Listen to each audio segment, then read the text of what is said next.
मेरा फ्रेंड है जो आज हमको मिला है और आज ये डोमिनोज वाला बन चुका है। कैसा फील कर रहे हो डोमिनोज वाले बन के?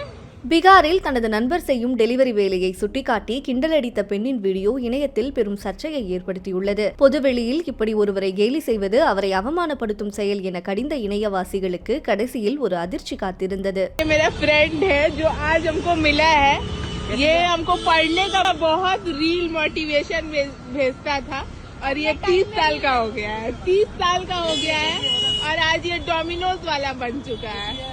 कैसा फील कर रहे हो डोमिनोज वाले बन के? बहुत अच्छा है ना? ठीक है। और स्कूल का याद आता है? बहुत याद आता है।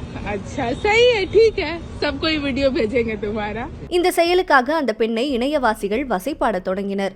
அந்த பெண் உணர்ச்சியற்றவள் என்றும் பீட்சா வழங்குவது கேவலமான பணி அல்ல, ஆணாக வாழ்வது எளிதான காரியமல்ல எனவும் அந்த நபருக்கு ஆதரவாக குரல் கொடுக்க தொடங்கினர். மில்லியன் பார்வைகளை கடந்த அந்த வீடியோவால் பெண்ணுக்கு எதிர்ப்பு அதிகரித்த நிலையில் அது திட்டமிட்டு படமாக்கப்பட்ட வீடியோ என்றும் அவரது நண்பர் உண்மையில் டெலிவரி ஊழியர் இல்லை என்றும் பதிவிட்டு அந்த பெண் அதிர்ச்சி கொடுத்திருக்கிறார். சாலையின் அருகே இருந்த வேறொரு நபரின் டெலிவரி வாகனத்தில் தனது நண்பரை வைத்து எடுக்கப்பட்ட வீடியோ என்றும் அவர் தற்போது விளக்கம் கொடுத்திருக்கிறார். நகைச்சுவையாக தனது நண்பர்களுடன் வீடியோவை உருவாக்கியதாக டெலிவரி ஊழியர் போல தோன்றிய அந்த நபரும் வீடியோ ஒன்றை பதிவிட்டார். தன்னை போல நடித்து உதவி கேட்பது போல பணம் பிடுங்க நினைக்கும் நபர்களிடம் மக்கள் ஏமாற வேண்டாம் என்றும் அவர் அதில் தெரிவித்துள்ளார்.